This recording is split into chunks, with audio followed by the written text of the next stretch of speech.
சந்தோஷமாக இருக்கீங்களா? இது வரைக்கும் கர்த்தர் நம்மளை சுமந்து வந்த பாதையை நினைத்து நம் நன்றி சொல்லுவோமா? ஆண்டவரே, இப்போதும் கூட என்னோடு பேசுங்கப்பா, எங்களோடு பேசுங்க என்று சொல்லி நம்முடைய வார்த்தைக்காக நம் கண்களை மூடி நம்ம ஜெபிப்போம். இயேசு அற்புதமானவரே, இயேசு அற்புதமானவரே, இயேசு காற்றையும் கடலையும் அதட்டினாரே, இயேசு அற்புதமானவரே, இயேசு அற்புதமானவரே, இயேசு அற்புதமானவரே, இயேசு மீட்டென்னை காத்தென்னை தாங்குகிறார், இயேசு அற்புதமானவரே. அன்பின் ஆண்டவரே, உங்கள் பிள்ளைகளோடு பேசுங்கப்பா. எந்த சூழ்நிலையில், எப்படிப்பட்ட வேதனையின் உச்ச கட்டத்தில் நான் என்ன செய்வேன் என்று சொல்லி வியாதியின் அகோரத்தினாலும் கூட, கடன் பிரச்சனையின் அதிகமானனாலும் கூட ஆண்டவரே, எங்கள் பிள்ளைகளுடைய வாழ்க்கையில் நொந்து வேதனையோடு கூட, ஒரு கேள்விக்குறியோடு கூட அமர்ந்திருக்க உமது அன்பு பிள்ளைகளோடு இடைபடுங்க, பேசுங்கப்பா. வார்த்தையின் வல்லமை எங்கள் பிள்ளைகளுக்குள்ள ஊடுருவி பாயட்டும். ஒப்பு கொடுக்கிறேன். வார்த்தைக்கு தடையாக செயல்படுகிற எல்லாம் பொல்லாத ஆவிகளை இயேசுவின் நாமத்தில் அதுவும் பண்ணுகிறேன். பொறுப்படுத்தி நடத்துங்க. மீட்பர் இயேசுவின் மூலம் ஜெபிக்கின்றேன் நல்ல பிதாவே, ஆமீன். ஹல்லேலூயா. இன்றைக்கும் கூட நான் தேவ சமூகத்தில் நான் காத்திருந்த போது, ஆண்டவரே, உமது அன்பு பிள்ளைகளுக்கு என்ன வார்த்தையை கொண்டு போக வேண்டும் என்று சொல்லி நான் ஜெபித்த போது கர்த்தர் எனக்கு தந்ததான் அந்த வேத வார்த்தை உங்களுக்கு முன்பதாக வைக்கிறேன். எடுத்து வாசிப்போமா? யோசுவா 3ஆம் அதிகாரம் 5ஆம் வசனம். யோசுவா ஜனங்களை நோக்கி, உங்களை பரிசுத்தம் பண்ணி கொள்ளுங்கள், நாளைக்கு கர்த்தர் உங்கள் நடுவில் அற்புதங்களை செய்வார் என்றார். யோசுவா யாரை பார்த்து சொல்கிறானா? இஸ்ரவேல் ஜனங்களை பார்த்து. எந்த சூழ்நிலையில் இப்படிப்பட்ட வார்த்தை அவர் சொன்னார் என்று பார்க்கும்போதே, மோசே மரித்த பின்பு அந்த இஸ்ரவேல் ஜனங்களை வழிநடத்திற்குரிய ஒரு பெரிய பொறுப்பை கர்த்தர் யாருக்கு கொடுத்தாரு? இந்த வாலிபனான யோசுவாக்கு கொடுத்திருந்தாரு. கொடுக்கும்போது யோசுவாக்கு பயம், எப்படித்தான் இந்த ஜனங்களை நான் என்ன செய்ய போகிறேன், நான் வழிநடத்த போவேனோ என்று சொல்லி ஒரு பயம்தான். அதனால தான் ஆண்டவர் முதலாவது நம்ம அந்த யோசுவா 1ஆம் அதிகாரத்தில் நம்ம வாசித்து பார்க்கும்போது அங்கே ஆண்டவர் சொல்கிறாரு, 6ஆம் அதிகாரத்தில் அவர் என்ன சொல்கிறாருன்னா, நீ பலங்கொண்டு திடமனதாயிரு. திரும்பியும் கூட அந்த 9ஆம் வசனத்துலையும் கூட அதே வார்த்தையை தான் கர்த்தர் பேசுகிறாரு. நீ பலங்கொண்டு திடமனதாயிரு, ஏற்கனவே நான் உனக்கு கட்டளை இட்டிருக்கேன்லாம், நீ திகையாத, நீ கலங்காத. இப்படி அந்த யோசுவா கர்த்தர் இப்படிப்பட்ட வார்த்தைகளை சொல்லி அவரை தைரியப்படுத்தி வைத்திருந்தார் என்று நம்ம பார்க்குறோம். பாருங்க, இந்த யோசுவாவுக்கு இப்போ ஒரு புது அனுபவம். முதலாவது இஸ்ரவேல் ஜனங்களை அவர் வழிநடத்தி செல்லும் போது அவங்க எதை பார்க்குறாங்க? யோர்தானை பார்க்குறாங்க. அந்த யோர்தான் அப்படிங்கிறத பார்க்கும்போது, யோர்தான் அறுப்பு காலத்தில் தண்ணீர் கரை புரண்டு ஓடுகிற ஒரு யோர்தான் தான். அந்த யோர்தான் நதியில் யாராவது ஒருவர் உள்ளே போனால் அந்த தண்ணி என்ன செஞ்சிருமா? அது இழுத்து கொண்டு போய்விடும். அப்படிப்பட்ட அந்த யோர்தான் நதியை இஸ்ரவேல் ஜனங்கள் அதை கடந்து போனாதான் அவங்க கானானுக்குள்ளே போக முடியும். இப்போ இந்த யோர்தான் அவங்களுக்கு முன்னால் நின்று கொண்டு இருக்கிறதே அவங்களுக்கு பயம். எப்படி இந்த யோர்தானை நம்ம கடக்க முடியும் அப்படி சொல்லி 3 நாளாக அவங்க சுற்றி சுற்றி வராங்க. ஆனால் இப்போ அந்த யோசுவா ஆண்டவரை பார்த்து கேட்கும்போது ஆண்டவர் சொல்கிறாரு, யோசுவாட்ட ஜனங்களை பார்த்து நீ சொல்லி உங்களை பரிசுத்தப்படுத்திக் கொள்ளுங்க, இன்னைக்கு நீங்கள் உங்களை பரிசுத்தப்படுத்திக் கொள்ளுங்க, நாளைக்கு கர்த்தர் உங்களுக்கு உங்கள் நடுவில் அற்புதத்தை செய்வார் அப்படி சொல்லி இந்த ஜனங்களை சொல்லி நீ ஆயத்தப்படுத்து அப்படி சொல்லி யோசுவா கிட்ட கர்த்தர் பேசுகிறாரு. அந்த யோசுவா அதை கேட்டு தன் ஜனங்களை பார்த்து சொல்கிறாரு, நீங்கள் ஒவ்வொரு நாளும் நீங்கள் என்ன செய்யணும்? கழுவப்படணும். உங்கள் பாவங்கள், அக்கிரமங்கள், நீங்கள் இருதயத்தில் நினைச்ச சிந்தனைகள், கண்ணால் பார்த்த பாவங்கள், இப்படி நிறைய பாவங்களை நம்ம செய்திருப்போம். அதனால் உங்கள் பாவத்தை நமக்கு அற்புதம் செய்யக்கூடாதபடிக்கு, நமக்கு இருக்கிற தடைகளை உடைக்கக்கூடாதபடிக்கு நம்ம பாவம் நமக்கு இருக்கக்கூடாது.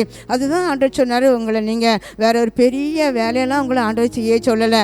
பெரிய அணையை கட்டுங்க, அதை செய்யுங்க, இதை செய்யுங்க நமக்கு சொல்லலை. உங்கள் பாவத்தை நீங்கள் உங்களை பரிசுத்தப்படுத்துங்க, பாவத்தை அறிக்கை செய்திருங்க. பாவத்தை அறிக்கை செய்து விட்டு பரிசுத்தமாகும் போது ஆண்டவர் நாளைக்கு உங்கள் நடுவில் இறங்கி இந்த பெரிய யோர்தானை, இந்த யோர்தானிலிருந்து உங்களை நினைச்சுவேன் கடந்து போக பண்ணுவேன். அதான் இன்னைக்கு அற்புதம். இன்னைக்கு அவங்களுக்கு இருக்கிற பிரச்சனை அதுதான். பாருங்க, இந்த யோர்தானை நம்ம கடந்து போகணும். எப்படி இவ்வளோ பெரிய எப்படி யோர்தான் நம்ம கடந்து போக முடியும் அப்படி சொல்லி பயம். அருமையானவர்களே, யோர்தான் அப்படி சொல்லும்போது நம்ம வாழ்க்கையில் இருக்கிற போராட்டங்கள், கஷ்டங்கள், வியாதிகள், பலவீனங்கள், கடன் பிரச்சனைகள், இப்படி பலவிதமான காரணத்தை நம்ம சொல்லலாம். இப்படி யோர்தான் போல ஒவ்வொருவருக்கும் முன்னால் இன்னைக்கு நின்று பயமுறுத்தி கொண்டிருக்கிறது.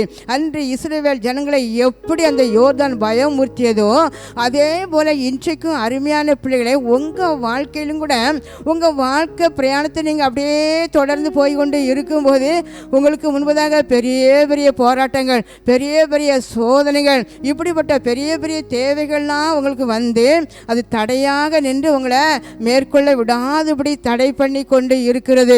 அதுதான் ஆண்டவர் சொல்றாரு, அன்றைக்கு இப்படித்தான் இஸ்ரவேல் ஜனங்களும் யோர்தானை பார்த்து பயந்து கொண்டு இருந்தாங்க. ஆண்டவர் சொன்ன ஒரே வார்த்தை என்னன்னா, உங்களை நீங்கள் என்ன செய்யுங்க, நீங்கள் உங்களை பரிசுத்தப்படுத்தி கொள்ளுங்க. அப்போ யோசுவா சொன்னது அதான், உங்களை பரிசுத்தப்படுத்தி கொள்ளும் போது நாளைக்கு கர்த்தர் உங்களுக்கு ஒரு அற்புதம் ஒரே ஒரு வார்த்தை தான், உங்களை நீங்கள் என்ன செய்யுங்க, உங்களை பரிசுத்தப்படுத்துங்க, பரிசுத்தப்படுத்துங்க, நாளைக்கு கர்த்தர் உங்களுக்கு அற்புதத்தை அவர் செய்வார் என்று சொல்றாரு. ஹல்லேலூயா, ஹல்லேலூயா. முதலாவது ஒரு தேவனுடைய பிள்ளைக்கு எது தெரியும்னா, ஆண்டவர் நம்மளை எதுக்கு அழைச்சாரு, அவருடைய அழைப்பை நம்ம நல்லாக தெரிந்து கொள்ளணும், அதை உறுதிப்படுத்தணும். நம்மளை அழைத்த அழைப்பு எதுங்கிறத நம்ம என்ன செய்யணும், அதை உறுதிப்படுத்தி கொள்ளணும். நம்மளை பரிசுத்தவான்களாகும்படி நம்ம நினைச்சிருக்கோமா, அவரை ரட்சிக்கப்பட்ட பிள்ளைகள் ஒவ்வொருவரையும் நம்ம பரிசுத்தவான்களாகும்படி தான் நம்ம அழைக்கப்பட்டிருக்கிறோம். தேவனுடைய பிள்ளைகள் ஒவ்வொரு நாளும் நம்மளை அழைக்கப்படுவது எதுக்குன்னா, நம்ம பரிசுத்தமாக்கப்பட வேண்டும். ஒவ்வொருவருக்கும் இந்த அழைப்பு வரும், நீ பரிசுத்தமாக வாழணும், பரிசுத்தமாக வாழணும் அப்படின்னு சொல்லி. இன்றைக்கு நம்ம இருக்கிற இந்த பரிசுத்தத்தில் அப்படியே நம்ம திருப்தி பட்டு விடக்கூடாது.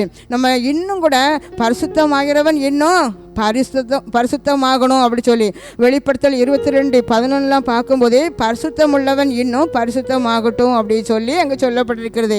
அது மட்டும் இல்லை, 1 பேதுரு 1:15 பார்க்கும்போது உங்களை அழைத்தவர் பரிசுத்தராக இருக்கிறது போல நீங்களும் உங்கள் நடக்கைகள் எல்லாவற்றிலும் பரிசுத்தமாக இருக்கணும். அதாவது உங்களை அழைத்த கர்த்தர், உங்களை உண்டாக்கின கர்த்தர் எப்படிப்பட்டவர், அவர் பரிசுத்தம் உள்ளவர். அதே போல் நீங்களும் உங்கள் நடக்கைகள் எல்லாவற்றிலும், எத்தனையோ சில காரியத்தில் பரிசுத்தமாக இருக்கணும், சில காரியத்தில் அது பரிசுத்தத்தை இல்லாமல் இருக்கணும், அப்படி சொல்ல எல்லாம் உங்கள் நடக்கையில் நீங்கள் எப்படி தான் இருக்கணும், நீங்கள் பரிசுத்தமாக இருக்கணும். அப்படி தான் அங்கே வேதம் சொல்கிறது பாருங்கள். அப்போ நம்ம ஒவ்வொரு நாளும் ஒரு நாள் பரிசுத்தமாக வாழ்ந்தால் போதாது.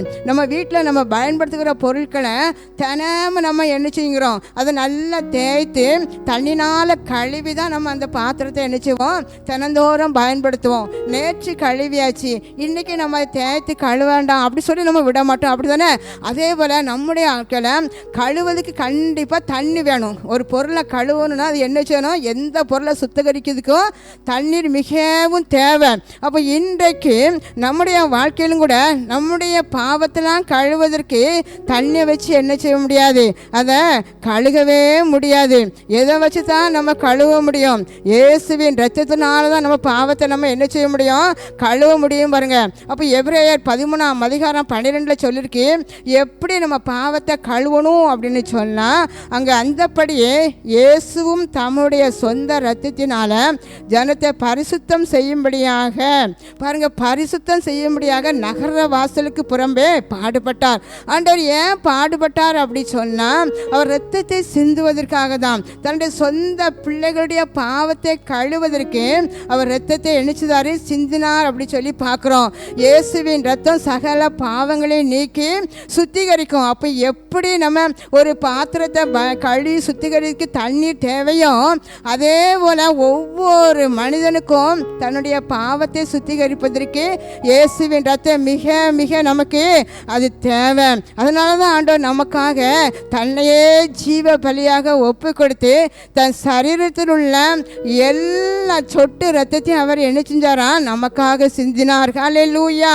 அவருடைய ரத்தம் நம்முடைய பாவத்தை என்ன செய்யும், சுத்திகரிக்கும். அதனால தான் அன்று பாருங்க, அந்த எகிப்து தேசத்தில் இஸ்ரவேல் ஜனங்கள் இருக்கும்போது பஸ்கா ஆட்டுக்குட்டியின் ரத்தம் அங்கே என்ன செய்து எல்லா வீட்டு வாசல் ஜன்னல் கதவெல்லாம் தெளிக்கப்பட்டுச்சு. எந்த வீட்டு வாசலில் ஜன்னல் கதவெல்லாம் ரத்தம் தெளி தெளிக்கப்பட்டதும் அங்கே அந்த சங்கார தூதன் உள்ள எட்டி கூட பார்க்கல. அருமையானவர்களே, இன்றைக்கும் கூட இயேசுவின் ரத்தம் விலையேற பெற்ற ரத்தம் பாருங்க.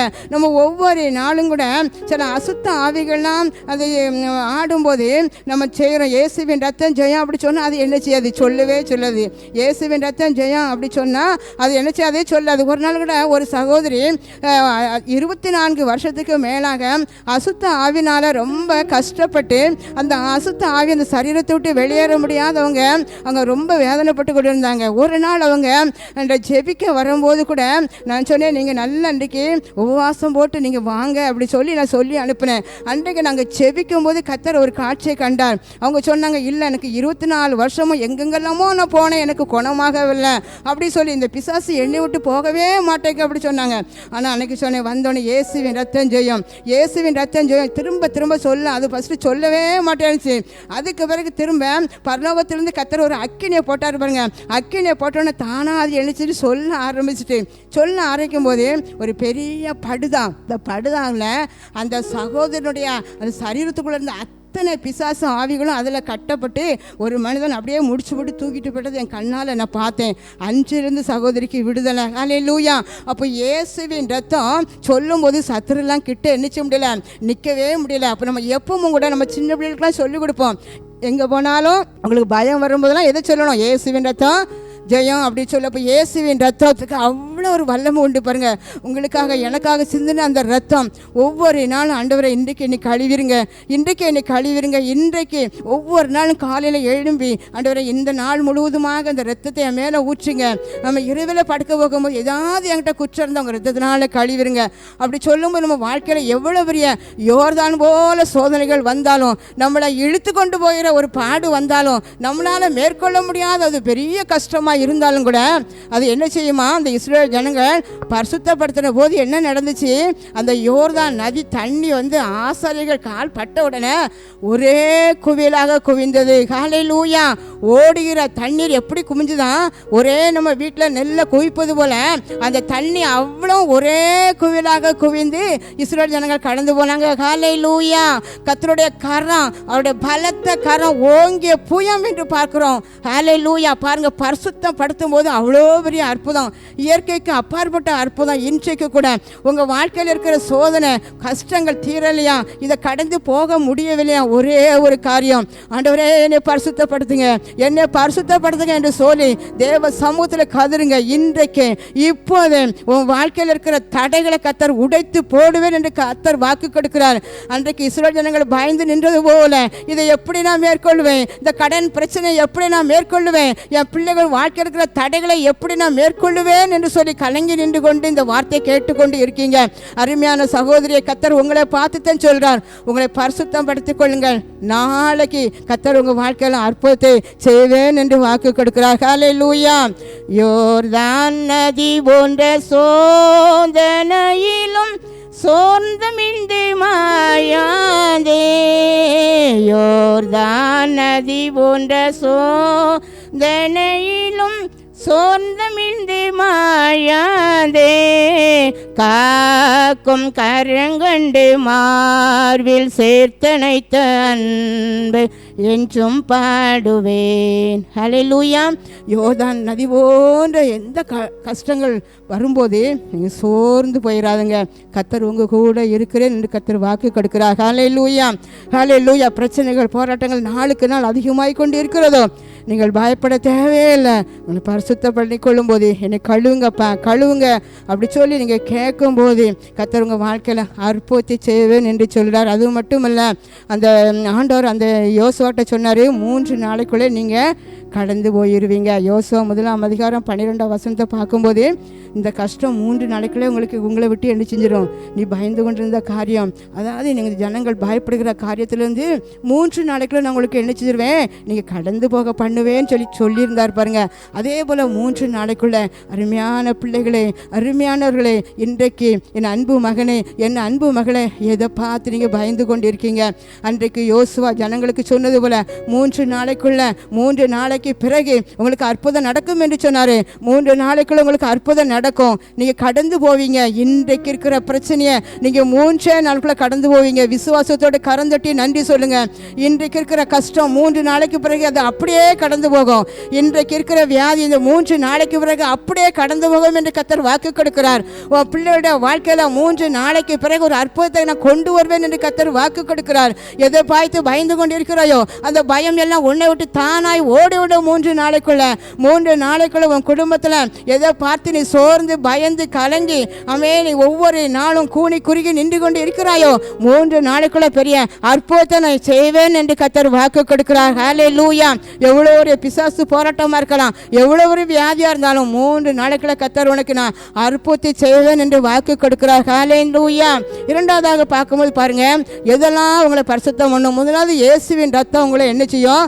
பரிசுத்தம் பண்ணும். அந்த இயேசுவின் ரத்தம் தான் உங்களை பாவத்திலிருந்து என்ன செய்யும்? கழுவ முடியும் அப்படி சொல்லி நம்ம பார்த்தோம்.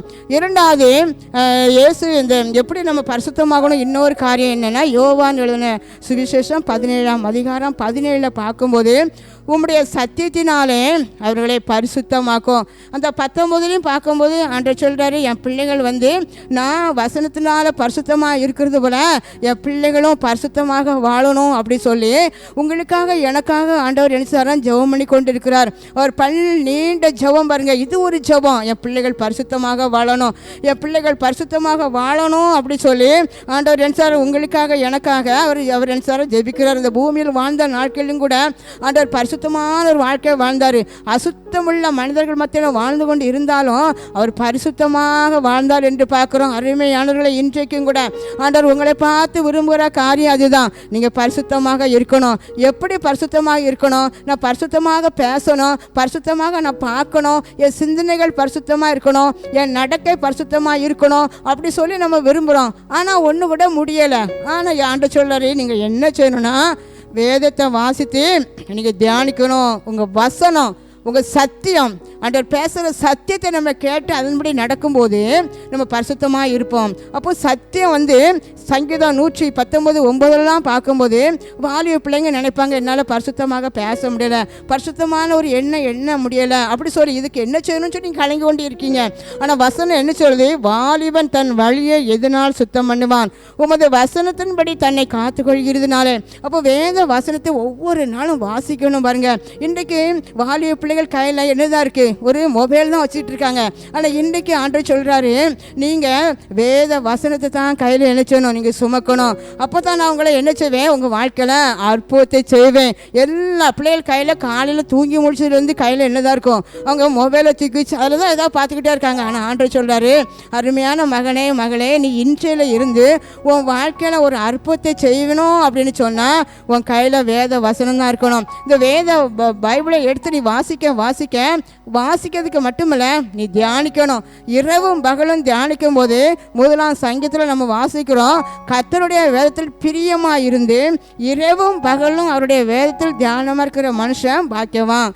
அவன் என்ன செய்வான் தெரியுமா?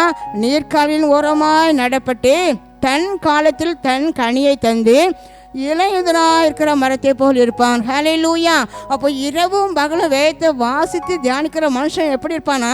நீர்க்கால்களின் ஓரமாய் நடப்பட்டு. சில மரங்கள் ஒரு வருஷம் காய்க்கும், அடுத்த வருஷம் என்ன செய்யாது? காய்க்காது. அது தண்ணி பத்தாது, தண்ணி காணாதனால அது என்ன செய்யும்? அது பூ பூக்காது, காய் காய்க்காது, கனி கொடுக்காது.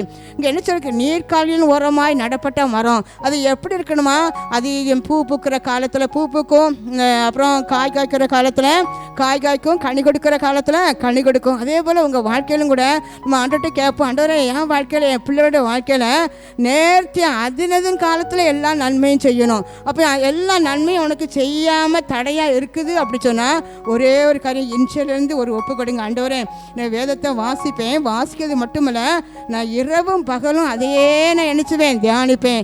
இங்கே யோசுவா ஒரு புதிய பெரிய பொறுப்பு ஆண்டவர் கொடுத்துட்டு என்ன சொன்னாருன்னா, அவர் சொன்ன வார்த்தை அந்த யோசுவா 1ஆம் அதிகாரம் 8 பார்க்கும்போது, இந்த நியாயப்பிரமாண புஸ்தகத்தில் அது வாயை விட்டு நினைச்சக்கூடாது, பிரியவே கூடாது. இதில் என்னெல்லாம் எழுதியிருக்கோ அதன்படி நீ செய்ய ரொம்ப கவனமாக இருந்து செய்யணும். இரவும் பகலும் இந்த வேத வசனத்தை நீ தியானித்து கொண்டு இருக்கணும். அப்போ அப்படி தியானிக்கும் போது உன் வழியை வாய்க்க பண்ணுவாய், அப்பொழுது நீ புத்திமானாய் நடந்து கொள்வாய் அப்படி சொல்லி இந்த யோசுவா பார்த்து ஆண்டவர் சொல்லியிருந்தார் 3:7 நான் உன்னை என்ன செய்வேன், இந்த ஜனங்களுக்கு முன்பதாக மேன்மைப்படுத்துவேன் அப்படி சொன்னார். நம்ம யோசுவா 4:14 பார்க்கும்போது நான் சொன்னது போலவே இந்த நாளில் நான் உன்னை என்ன செஞ்சிட்டேன், மேன்மைப்படுத்தினார் அப்படி சொல்லியிருக்கு பாருங்க. ஹல்லேலூயா. அருமையானே, உலக வாழ்க்கையில் ஒரு மேன்மையான வாழ்க்கை வாழணும், ஒரு உன்னதமான கீர்த்தி புகழ்ச்சியுமா நம்ம வாழணும் அப்படின்னு சொன்னால் ஒரு பரிசுத்தமான வாழ்க்கை வாழ்ந்தால் தான் அற்புதத்தை நம்ம எதிர்பார்க்க முடியும். பரிசுத்தமான வாழ்க்கை வாழ்ந்தால் தான் சமுதாயத்தில் நம்ம மேன்மையை எதிர்பார்க்க முடியும் பாருங்க. பரிசுத்தம் இல்லாமல் ஒருவனும் தேவனை தரிசிக்கவே முடியாது. அப்போ தேவனை தரிசிக்காமல் அவர்கிட்ட இருந்து நம்ம என்ன செய்ய முடியாது, ஆசீர்வாதத்தை பெற முடியாது. அப்போ அருமையான இன்றைக்கு ஆண்டவர் உங்களோடு பேசுகிறார். ஹல்லேலூயா. என்ன சொல்கிறாருன்னா, நீங்கள் வேத வசனத்தை வாசிங்க. ஏதோ ஒரு கடமைக்காக வாசித்திருக்கலாம், ஒரு பயத்தோடு நீங்கள் வாசித்திருக்கலாம், பெற்றோர்களுடைய அவங்க எப்படியா வாசிக்கணும்னு சொன்னாலும் அடுத்தவங்களோட வார்த்தையால் நீங்கள் வாசித்திருக்கலாம். இன்றைக்கு ஆண்டவர் சொல்கிறார், இன்றையில இருந்து வேதத்தை வாசித்து தியானிக்க நீ செய்வதெல்லாம் வாய்க்கும். நீ என்னெல்லாம் செய்தீங்களோ, எதெல்லாம் நீங்கள் விரும்புதீங்களோ அதெல்லாம் நான் வாய்க்க பண்ணுவேன் என்று கர்த்தர் வாக்கு கொடுக்கிறார். ஹல்லேலூயா. அப்போ முதலாவது நம்ம பார்க்கும்போது பாருங்க, பரிசுத்தம் பண்ணும்போது நாளைக்கு அற்புதத்தை செய்வேன். எவ்வளோ பெரிய தடையாக இருந்தாலும், எவ்வளோ யோர்தான் உங்களுக்கு முன்பாக ஓடினாலும் ஒரே குவியல் பண்ணுவேன் என்று கர்த்தர் வாக்கு கொடுக்கிறார். ஹல்லேலூயா. இரண்டாவதாக நீங்கள் வேத வசனத்தை வாசித்து பரிசுத்தம் பண்ணும்போது உங்களை மேன்மைப்படுத்துவேன், உங்கள் பிள்ளைகளை மேன்மைப்படுத்துவேன், உங்கள் குடும்பத்தை நீங்கள் இருக்கிற ஊரில் மேன்மையாக வைப்பேன் என்று கர்த்தர் வாக்கு கொடுக்கிறார். ஹல்லேலூயா. அப்போ நம்ம செய்யக்கூடிய காரியம் ஒரே ஒரு காரியம், ஆண்டவரே என்னை உங்கள் ரத்தத்தினால நீங்கள் என்ன செய்யுங்கய்யா, என்னை கழுவுங்க. உங்கள் ரத்தம் தான் என்ன செய்ய முடியும், கழுக முடியும் அப்படி சொல்லி நீங்கள் ஒப்பு கொடுப்பு சிலுவை அடிவாரத்தில் நீங்கள் நின்று கொண்டு, ஆண்டவரை இன்றைக்கு என்னை கழுவுங்க, என் கணவனை கழுவுங்க, என் மனைவியை கழுவுங்க, என் பிள்ளைகளெல்லாம் நீங்கள் என்ன செய்யுங்க, கழுவுங்கப்பா. இன்றைக்கு என் குடும்பத்தில் இருக்கிற பெரிய போராட்டம், பெரிய பிரச்சனை, இது எனக்கு யோர்தான் நதியை ஒரே குவியலாக குவிய பண்ணினது போல நீர் குவித்து அது வெளியேற்றுவீராகப்பா அப்படி சொல்லி எல்லாரும் அவரை நோக்கி நம்ம என்ன செய்வோம், அவரை நோக்கி நம்ம பார்த்து நம்ம கெஞ்சுவோம். அவருடைய ரத்தம், ஹல்லேலூயா, பாவத்தை போக்குள்ள ரத்தம் இன்றைக்கு உங்கள் மேல் அந்த சிலுவை அடிவாரத்தில் இருந்து கொண்டு இருக்கும்போதே உங்கள் ரத்தத்தில் உங்கள் பாவத்திலிருந்து கர்த்தர் கழுவுதல் இன்றைக்கி நான் கழுவுவேன் என்று வாக்கு கொடுக்குறார். ஹல்லேலூயா, ஹல்லேலூயா, ஹல்லேலூயா. ஆமேன். ஒரு விசை ஆண்டவரே, எங்கள் அன்பு பிள்ளைகளோடு பேசினதற்காக நன்றி ஆண்டவரே, இடைப்பட்டதற்காக நன்றி ஆண்டவரே. என் வாழ்க்கையில் ஒரு அற்புதமே நடக்கலையே, எல்லாரும் அற்புதம் என்று சொல்லி சாட்சி சொல்கிறாங்க, அற்புதம் நடந்தது என்று சொல்கிறாங்க. ஆனால் நான் ஒரு நாள் கூட என் வாழ்க்கையில், என் பிள்ளைகளுடைய வாழ்க்கையில் ஒரு அற்புதம் கூட நடக்கவே இல்லையே ஆண்டவரே என்று சொல்லி நீங்கள் ஆண்டவரை பார்த்து நீங்கள் கேட்கீங்க. உங்களை பார்த்து தான் ஆண்டவர் சொல்கிறாரு, அன்று இஸ்ரவேல் ஜனங்களுக்கு சொன்னது போல உங்களை பரிசுத்தம் பண்ணிக்கொள்ளுங்கள், அப்பொழுது நான் உங்களுக்கு என்ன செய்வேன், உங்கள் நடுவில் அற்புதம் செய்வேன். உங்கள் வீட்டுக்குள்ளே, உங்கள் குடும்பத்துக்குள்ளே நடுவில் நான் உலாவி உங்களுக்கு நான் அற்புதத்தை செய்வேன் என்று கர்த்தர் வாக்கு கொடுக்கிறார். ஹல்லேலூயா, ஹல்லேலூயா, ஹல்லேலூயா. அவருடைய ரத்தம் செய்யும் பாருங்க. பாவங்களை போக்கக்கூடிய ரத்தம், அவர் பரிசுத்தமாக்கக்கூடிய அந்த ரத்தம், அவர் சாபங்களை நீக்கக்கூடிய அந்த ரத்தம் இன்றைக்கு என் மேலே ஊற்றுங்கப்பா. சமாதானத்தை தருகிற அந்த ரத்தத்தை என் மேலே ஊற்றுங்க என்று சொல்லி கேட்போமா. ஹல்லேலூயா, ஹல்லேலூயா. ஒரு விசை எல்லாரும் அவரை பார்த்து நம்ம கேட்போம். அன்றைக்கு இஸ்ரவேல் ஜனங்களுக்கு இயற்கைக்கு அப்பாற்பட்ட ஒரு பெரிய காரியத்தை செய்தீங்களே ஆண்டவரே, இன்றைக்கும் என் வாழ்க்கையில் அற்புதத்தை நீங்கள் செய்யுங்கப்பா. என் வாழ்க்கையில் ஒரு அற்புதத்தை நீங்கள் செய்யுங்க ஆண்டவர். எல்லாரும் கேட்போமா. ஹல்லேலூயா. ரத்தம் ஜெயம் கல்வாரி இயேசுவின் ரத்தம் ஜெயம், காருண்ய தேவனின் ரத்தம் ஜெயம், பாவங்கள் போக்கிடும் ரத்தம் ஜெயம், பரிசுத்தமாக்கிடும் ரத்தம் ஜெயம், சாபங்கள் நீக்கிடும் ரத்தம் ஜெயம், சாபங்கள் நீக்கிடும் இரத்தம் ஜெயம், சமாதானம் தந்திடும் இரத்தம் ஜெயம், நமக்கு சமாதானம் தந்திடும் இரத்தம் ஜெயம். அன்பின் ஆண்டவரே, அன்பு பிள்ளைகள் மேல் ஆண்டவரே உங்கள் ரத்தத்தை ஊற்றுங்கப்பா. அன்றைக்கு பஸ்கா ஆட்டுக்குட்டியின் ரத்தத்தை உங்கள் பிள்ளைகள் வீட்டுக்குள்ளே தெளித்திருக்கும் போது ஒரு பெரிய பாதுகாப்பை நீர் அருளி செய்தரே ஆண்டவரே. இன்றைக்கும் ஆண்டவரே உங்கள் ரத்தத்தை ஆண்டவரே, இந்த வார்த்தையை ஆண்டவரே ஒரு ஏக்கத்தோடு கண்ணீரோடு கவலையோடு பாரத்தோடு கூட ஆண்டவரே ஏதோ ஒரு காரியத்துக்காக பயந்து போய் நான் என்ன செய்வேன், எப்படி இந்த கஷ்டத்தை வெளியே வருவேன் என்று சொல்லி ஆண்டவரே ஐயா அழுதி புலம்பிக் கொண்டிருக்கிற உமது அன்பு பிள்ளைகள் மேலே உங்கள் ரத்தத்தை ஊற்றுகிறேன் ஆண்டவரே. எந்த வீட்டுக்குள்ளே இருந்து உமது பிள்ளைகள் இந்த வார்த்தையை கேட்டுக்கொண்டு இருக்கின்றார்களோ இந்த வார்த்தையின் வல்லமையானது அந்த வீட்டுக்குள்ளே கடந்து போகட்டுமே ஆண்டவரே. அப்போ அந்த பிள்ளைகள் இருதயத்துக்குள்ள அந்த வார்த்தைகள் கடந்து போகட்டும். உங்கள் அன்பு பிள்ளைகளோடு பேசினீரே, அதற்காக நன்றி செலுத்துகிறேன் ஆண்டவரே. இந்த பிள்ளைகள் மேல் உங்கள் ரத்தத்தை ஊற்றுகிறேன் ஆண்டவரே. ஜன்னல ரத்தத்தை ஊற்றுகிறேன், வாசல் ரத்தத்தை ஊற்றுகிறேன், வீட்டுக்கு மேலே ரத்தத்தை ஊற்றுகிறேன் ஐயா. ஒவ்வொரு பிள்ளைகள் மேல் உங்கள் ரத்தத்தை ஊற்றுகிறேன் ஆண்டவரே. ஹல்லேலூயா. ஒரு பெரிய பாதுகாப்பை அருளி செய்வீராக. வாதை உன் கூடாரத்தை அணுகாது என்று சொன்னீங்களே ஆண்டவரே. எங்கள் பிள்ளைகள் வீட்டு பக்கத்தில் எந்த ஒரு வாதையை அணுகாத படிக்க ஆண்டவரே உங்கள் ரத்தத்தை நான் தெளிக்கிறேன் ஆண்டவரே. ஹல்லேலூயா, ஹல்லேலூயா. நன்றி ஆண்டவரே, நன்றி ஆண்டவரே, நன்றி அப்பா. எந்தெந்த அசுத்தங்கள் எங்கள் பிள்ளைகளை ஆளுகை செய்து அற்புதத்தை பெற முடியாதபடி எங்கள் பிள்ளைகளை அலக்களிக்கிற பொல்லாத ஆவிகள் இயேசுவின் நாமத்தில் வெளியேறுவதாகப்பா. வீட்டுக்குள்ள குழப்பத்தையும் சண்டையும் பிரச்சனையும் ஆண்டவரே குறைவையும் கொண்டு வந்து இந்த பிள்ளைகளை தத்தளிக்க பண்ணுகிற பொல்லாத ஆவிகளை இப்போதே இயேசுவின் நாமத்தில் அது வெளியேறுவதாக என்று கட்டளையிடுகிறேன். ஹல்லேலூயா. சரீர பலவீனத்தோடு கூட ஐயா ஒவ்வொரு நாளும் கூட வியாதிப்பட்டு எழும்ப கூட முடியாதபடி ஒரு பலவீனத்தில் இருக்கும்போது அன்பு பிள்ளைய இப்போது தொடுவீராக இயேசுவின் நாமத்தினால ஹல்லேலூயா. இப்போதே ஒரு சுகம் அளிக்கும் வல்லமை இந்த சரீரத்துக்குள்ள கடந்து போகட்டுமே அப்பா. சோத்திரம் ஆண்டவரே. ஹல்லேலூயா, ஹல்லேலூயா. ஆண்டவரே முதியோர்களை உடைய கரத்தில் வைத்து ஜெபிக்கிறேன் ஆண்டவரே. ஹல்லேலூயா. பலவீனத்தோடு கூட ஆண்டவரே ஐயா நீ கவனிக்கிறதுக்கு யாருமே இல்லையே, அன்பு செலுத்த ஒருவர் கூட இல்லையே என்று சொல்லி கண்ணீரோடு இருக்கிற அன்பு கமாச்சோரி சபா அன்பு மகனோடு கூட இடைபடுகிறதற்காக நன்றி அப்பா. தேவ கிருபை இந்த மகன் சரீரத்துக்குள்ள இப்போதை இறங்குவதாக, ஒரு சுகமளிக்கும் வல்லமை இறங்குவதாக. நானே என்னுடைய காரியத்தை செய்ய வேண்டும், நான் மற்றவங்கிட்ட நான் கையேந்த கூடாது என்று சொல்லி கண்ணீரோடு இருக்கிற அன்பு மகளை இப்போதை கத்தர் ஒன்றை நான் நடத்துவேன் என்று வாக்கு கொடுக்கிறார். ஹல்லேலூயா, ஹல்லேலூயா. நன்றி அப்பா. என்னென்ன பாவம் ஆண்டவரே, என்னென்ன பாவம் கத்தருக்கு கமாச்சு ஒரு சபா இது யாருக்கும் தெரியாது என்று சொல்லி நீ அந்தரத்தில் செய்த பாவத்தை கூட கத்தர் பார்த்து கொண்டே இருந்தார். அதனால தான் உன் வாழ்க்கையில் அற்புதம் நடைபெற முடியவில்லை. இப்பொழுது ஆவியாளர் உன்னை பார்த்துதான் சொல்றாரு, ஆண்டவரே நீ ரத்தத்தினால கழுவுங்க, இயேசுவின் ரத்தம் செய்யும். இந்த ஒரு வார்த்தை நீ சொல்லும் மகனே, உன் வாழ்க்கைக்குள்ள 3 நாளைக்குள்ள ஒரு அற்புதத்தை நீ பார்ப்பாய், உன் கண்ணால் நீ பார்ப்பாய். உனக்கு விரோதமாக எழும்பின மனுஷர்கள் கூட உனக்கு அற்புதம் நடந்ததை பார்த்து இவனோடு கூட கத்தர் இருக்கிறார் என்று சொல்லி ஆச்சரியப்படும் வண்ணமாக நான் ஒரு பெரிய காரியத்தை நான் உனக்கு செய்வேன். ஹல்லேலூயா, ஹல்லேலூயா. நன்றி.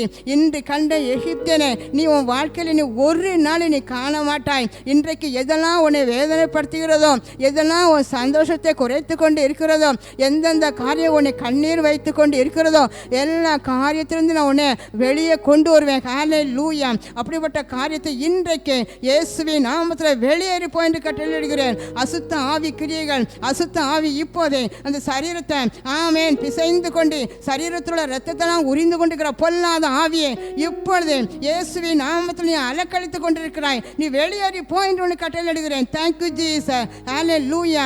ஆமேன். இந்த சின்ன பெண்ணின் சரீரத்துக்குள்ள இருக்கிற பொல்லாத ஆவி இப்பொழுது வெளியேறின்னு ஒன்று கட்டளையிடுகிறேன். Thank you Jesus. நன்றி அப்பா, நன்றி ஆண்டவரே, நன்றி ஆண்டவரே. ஹல்லேலூயா, ஹல்லேலூயா. நன்றி.